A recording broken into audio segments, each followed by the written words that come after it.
When I started my business in 1995, it was very difficult.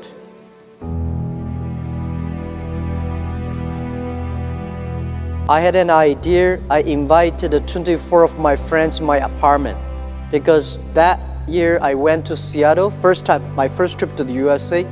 In Seattle, I discovered internet. And I think this thing in the future may change the world. I never touched computer in my life before because computer was so expensive to me and so complicated.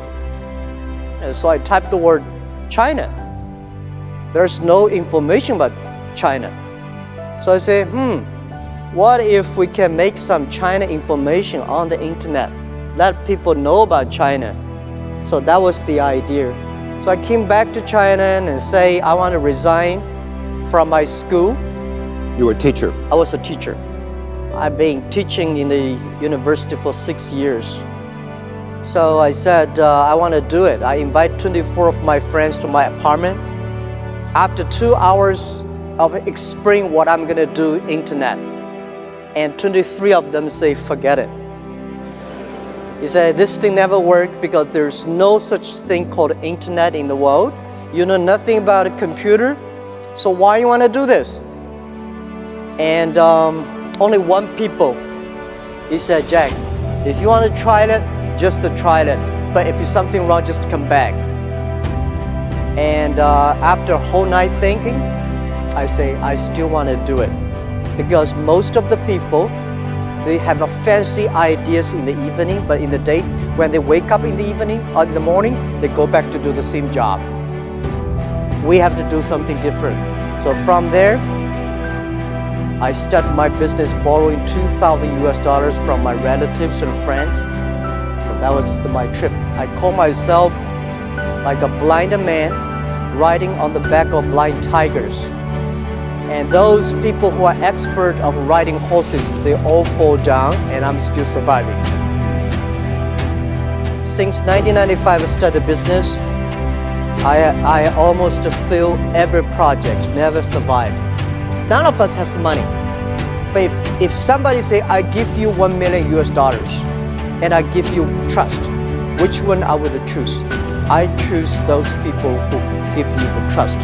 Because it's the trust that make us be united. People even say Jack is a liar because he's trying to steal money from people, telling us there is an internet. So when I go to the China company registration office, I said I want to register a company called Hangzhou Hope Internet Company. The guy looked at me and say, this is the English dictionary. Tell me there's no word called internet. Why you want to register a company called the internet?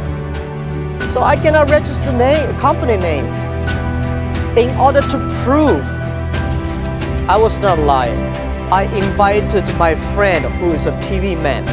Take the TV camera, they all stay in my home and they just try to take the picture. I dive from Hangzhou to Shanghai to America to connect the internet.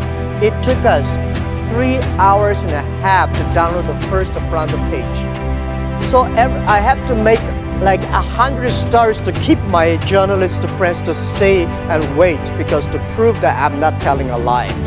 I think as an entrepreneur, if everything is ready, that does not need you. Because nothing's ready, that needs entrepreneurship. For the first 3 years of Alibaba, we had no revenue, no business model. From 1999, we have 18 founders to now we have close to 60,000 people. Our sales, called GMV last year, is over 550 billion US dollars. And it's just the beginning. We will probably go across 1 trillion US dollars in 3 years. We do not think we are a company. We think we are economy. And we hope in 20 years, by year 2036, we will be the 5th largest economy of the world. I've been saying this to my team since when we were in the apartment. Now in the apartment, I said, guys, in next 10 years or in the future, Alibaba will be the top 10 websites of the world. And my founders look at me and say, what does number 10 mean? Today we're ranking like a 500 million something at the back. But you have to believe it. And then I told the team that internet is like a 10,000 meters running race. We just finished the first 100 meters yet. Do not think the people beside you is a competitor. Running for another 3,000 meters, then you know who is competitor. We are good today. We may not be good if we lose our hope, if we lose our vision. You lose your culture. If we lose our culture and team, we are nothing. Most of the companies, they were so good. When Netscape was so good, we never thought it would disappear.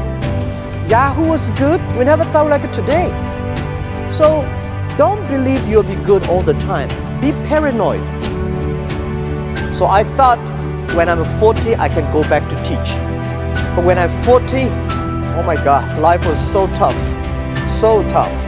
My company almost in big trouble. So I say, I should not leave. And then I say, when I'm 45, I should retire. When I'm 45, I cannot stop it. And then I start to prepare, say, people say, Jack, you are the next Bill Gates. I say, I cannot compete with Bill Gates, but I can compete with Bill Gates who can retire earlier. The thing is, I don't want to die in my office. I want to die on the beaches. I was trained to be a teacher, and I benefit because I don't know anything about technology, computing. I still puzzle about what is software, how software can work. And I do not know about accounting, marketing. I know very little about that. But the thing I learned from being a teacher, that a teacher always want his students to be more successful and better than you are. So this is, I learned to be a good CEO. When I hire people, I always want to hire those people who are smarter than I am. Look at the young man. If you think he will be your boss, he will be my boss in 5 years, hire him. As an entrepreneur, today is very difficult, and tomorrow is even more difficult. But the day after tomorrow is very beautiful. Most people die tomorrow evening. You have to work hard, you have to learn, you have to rely on your team.